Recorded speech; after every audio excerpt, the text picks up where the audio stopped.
Quick point of discussion. Jude Bellingham. Right. So I want to tell you something that I've actually clocked this season, watching Real Madrid throughout the season in La Liga, Copa del Rey, and the Champions League, right? I want us to discuss Jude Bellingham today. You understand what I'm saying? And I want us to actually get into that critical point of discussion to say, look, man, there are actually three major factors that I've actually clocked that have actually reduced Jude Bellingham's impact for Real Madrid this season. You understand what I mean?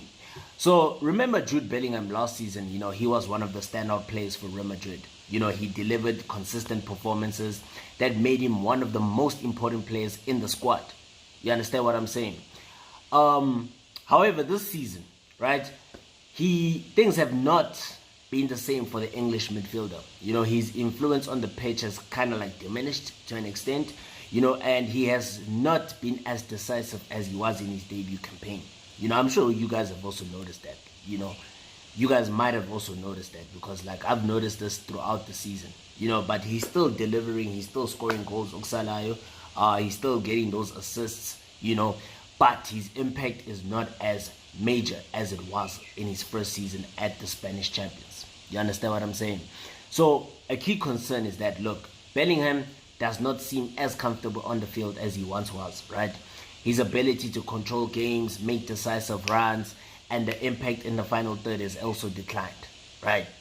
And while goals are not the only metric to judge his forms, but they do highlight a significant difference between this current season, right? His performance this current season and his performance the previous season, And in his first season at Real Madrid, he managed to score 23 goals across all competitions, playing a crucial role in securing 3 major trophies for the club, which was the Spanish Super Cup, the La Liga, as well as the the UEFA Champions League.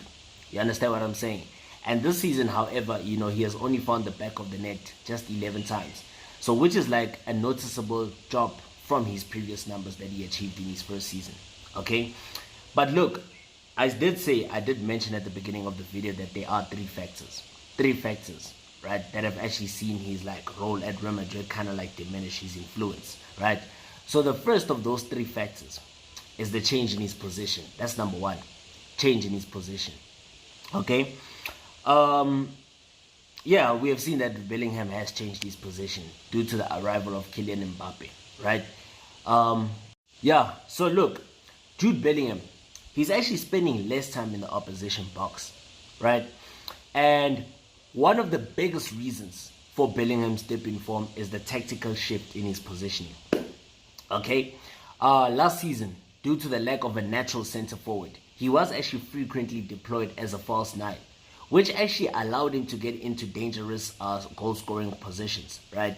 His late run-ins into the box, his ability to finish chances made him actually a constant goal threat, right? However, with the arrival of Kylian Mbappe, as I did mention, his role on the pitch has actually changed. As expected. It was actually expected, And at the beginning of the season, people were like, dog, Mbappe, Bellingham, Vinicius, Rodrigo, Real Madrid is going to kill so many teams, da-da-da-da. But we haven't actually seen them gelling, those 4 players. We haven't actually seen them gelling as expected, as everybody really expected. So look, Bellingham, you look at him. He now operates in a deeper midfield position, which is more familiar to him. But it also keeps him away from the attacking areas where he was very effective last season. Okay? And this season, it is clear that he's spending much less time in the penalty area. And this change has naturally led him, to actually a reduction in his goal-scoring opportunities, making it harder for him to actually replicate those incredible numbers that he achieved last season. Okay? And then, number 2, suspensions. How many red cards has Bellingham gotten this season? And yellow cards? Yeah? So, Bellingham, he has been made by suspensions. So, another factor that has actually contributed to Bellingham's inconsistent performances is the number of games he has missed due to suspensions. Remember, the start of 2025 has been far from smooth for the Englishman. Okay? In the 20 matches that he has played, he has only managed to score 4 goals.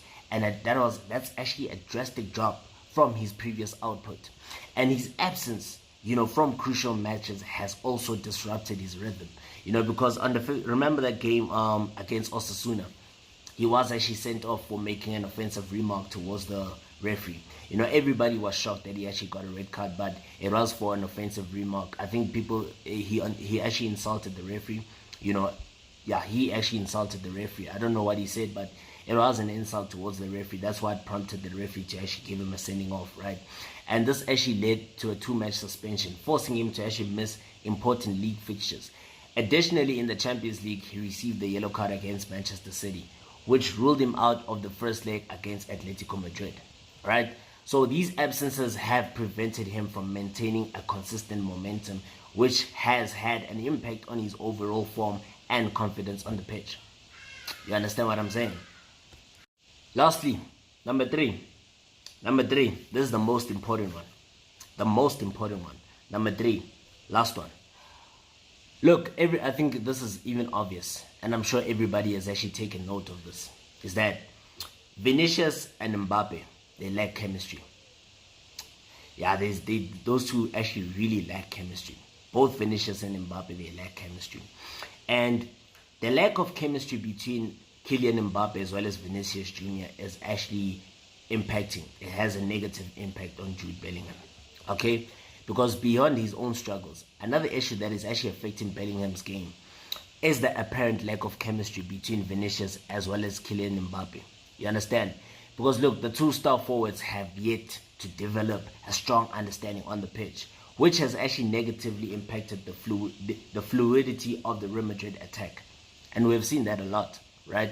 Because I feel like one of the standout performers for Real Madrid this season is Rodrigo, but he's not getting the credit that he actually deserves, And there have also been several instances where both players have opted for, they always have this thing of like individual brilliance. They always want to shine by themselves. They always want to make the headlines rather than actually linking up effectively. It also leads to wasted chances and less coercive attacking. It leads to a less coercive attacking system. Do you understand? And last season, Bellingham had more freedom to operate behind the forwards, as Vinicius Jr. was his main attacking partner. However, with Mbappe now in the picture, he's now occupying that central role, and Rodrigo is establishing himself as a regular starter. So the dynamic has actually changed significantly, right? And Bellingham has actually had to drop even deeper to avoid overcrowding in the final third. Do you understand what I mean? Which is actually, it was actually expected because we saw that at Dortmund. But at Dortmund, he actually had more creative freedom as well there, And this tactical adjustment has made it even harder for him to actually have the same attacking influence that he once did last season. You understand? And despite the struggles, it would be premature to say Bellingham's best days at Real Madrid are behind him. I mean, he still remains an exceptional talent. He is an exceptional talent. Make no mistake about that. And with that being said, look, he has the ability to dominate games, and his performance now will actually depend on how he actually adapts to this new system of play and his new role at the club. Yeah.